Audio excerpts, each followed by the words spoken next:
Hi everyone, अस्सलाम वालेकुम, नमस्ते, सत श्री अकाल। Welcome back once again. मैं हूं Saima Peerzada and you are watching Saima Peerzada reaction channel. आज की वीडियो पे हम रिएक्ट करने वाले हैं। वीडियो का टाइटल है राफेल। बेसिकली इंडिया और पाकिस्तान के ऊपर वीडियो होने वाली है। सो वीडियो काफ़ी इंटरेस्टिंग होगी, काफ़ी जानने को मिलेगा।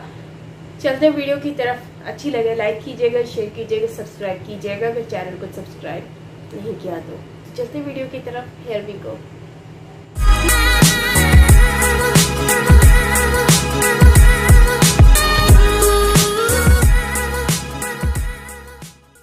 नमस्कार दोस्तों, स्वागत है आपका हिंदी नॉलेज शो में।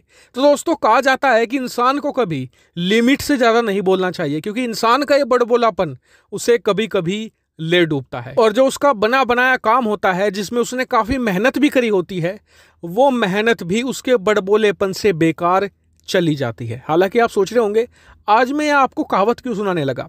दरअसल हाल ही में ऐसा ही कुछ हुआ है। दरअसल अब से कुछ दिन पहले कतर में एक बहुत बड़ी मिलिट्री ड्रिल आयोजित की गई थी। इस मिलिट्री ड्रिल में जहां कतर था, इसमें तुर्की था और पाकिस्तान भी शामिल था। और इस मिलिट्री ड्रिल की काफ़ी चर्चा हो रही थी, खासकर कि भारत में भी। क्यों?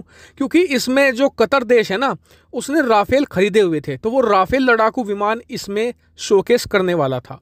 इधर पाकिस्तान की तरफ से उसके F-16 और JF-17 थंडर शामिल होने जा रहे थे। उधर तुर्की की तरफ से भी F-16 इसमें शामिल होने थे। अब जैसे ही मिलिट्री ड्रिल आयोजित हुई, उसके कुछ दिन बाद पाकिस्तानी मीडिया ने प्रोपेगेंडा फैलाना शुरू कर दिया कि जी इस युद्धाभ्यास के दौरान, इस मिलिट्री ड्रिल के दौरान जो पाकिस्तान का JF-17 थंडर है, उसने बड़ी आसानी से राफेल लड़ाकू विमान को किल कर दिया इस युद्धाभ्यास के दौरान। इतना ही नहीं, इन्होंने ये भी अफवाह उड़ानी शुरू कर दी कि जी जो F-16 लड़ाकू विमान है, वो तो और भी आसानी से राफेल को टैकल कर देता है। अब इन्होंने इसको लेकर खूब प्रोग्राम आयोजित करे, खूब अखबारों में जो पाकिस्तानी मीडिया थी उसने छापना शुरू कर दिया। शुरुआत में तो कतर इस बात को लेकर चुप था, लेकिन अब कतर ने अपनी चुप्पी तोड़ दी है। दरअसल जो कतर की एयरफोर्स है, हाल ही में उन्होंने एक प्रेस कॉन्फ्रेंस आयोजित की थी और उसी दौरान उनसे JF-17 वाला सवाल पूछा गया कि क्या पाकिस्तान के JF-17 ने वाकई में ही राफेल लड़ाकू विमान को मार गिराया है।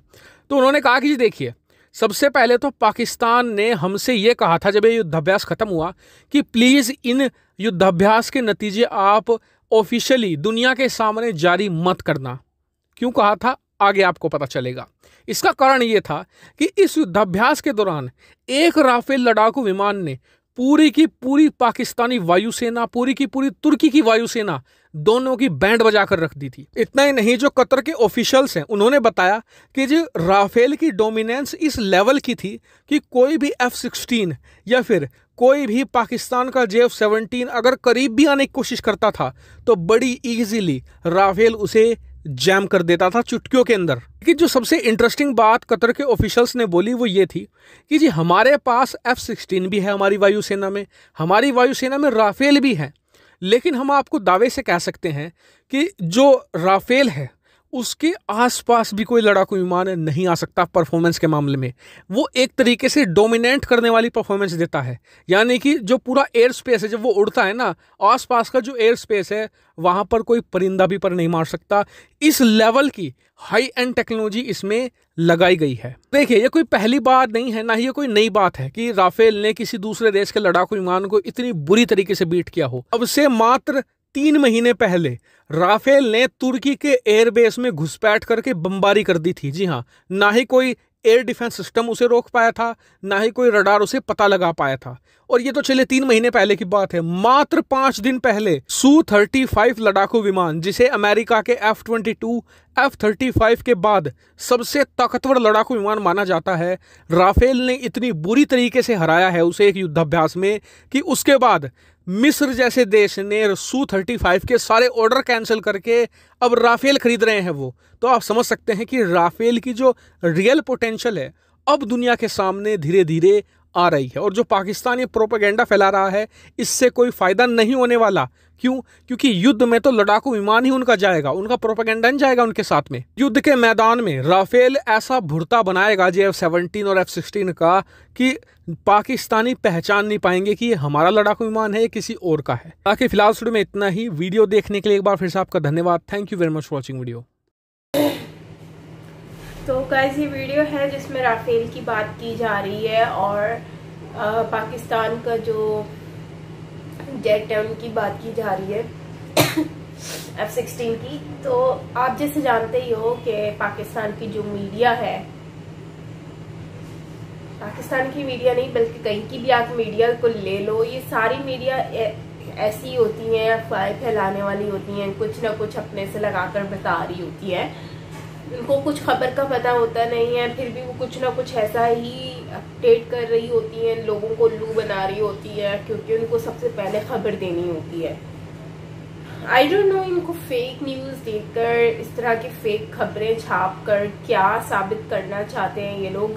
क्योंकि राफेल, आप पता है आपको राफेल की क्या कितनी टेक्नोलॉजी से भरपूर है, और उसके साथ साथ राफेल को मात देना कोई आम बात नहीं है।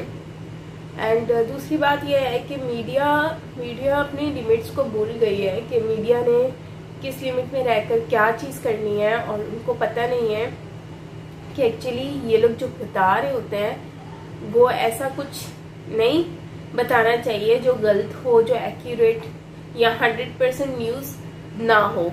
लेकिन फिर भी ये लोग देखो ना, खुद तमाशा बन रहे हैं लोगों के सामने। जब अब कतर ने खुद ही कह दिया है कि देखो भाई हम लोग तो ये सारी बात है, दूध का दूध पानी का पानी ना हो।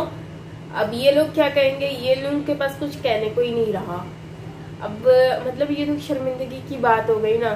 तो ऐसे लोगों को ना, इन लोगों को बोलने से पहले 10 बार सोचना चाहिए, कुछ कहने से पहले 10 बार सोचना चाहिए। जब आपको पता है कि पूरी दुनिया आपको देख रही होती है, तो इस तरह की चीज़ें ना बड़ी सोच समझ कर करनी होती हैं।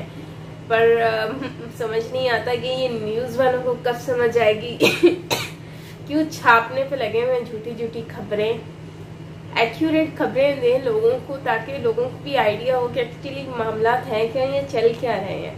लेकिन समझ नहीं आता कि ये लोग क्या साबित करना चाहते हैं या क्या देना चाहते हैं खबरें। एंड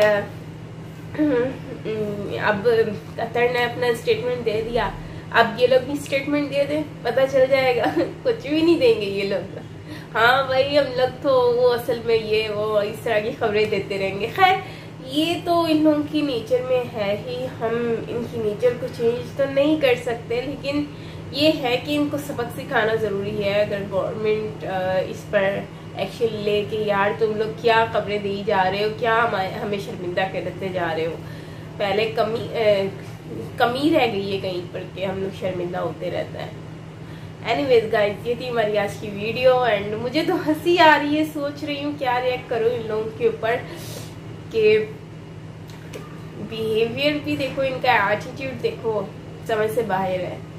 सो खैर गाइस, ये थी हमारी आज की वीडियो। आई होप कि आपको अच्छी लगी होगी। अच्छी लगी हो लाइक कीजिएगा, कमेंट कीजिएगा, सब्सक्राइब नहीं किया तो सब्सक्राइब भी कीजिएगा। मिलते हैं नेक्स्ट वीडियो के साथ। Till then take care, bye bye.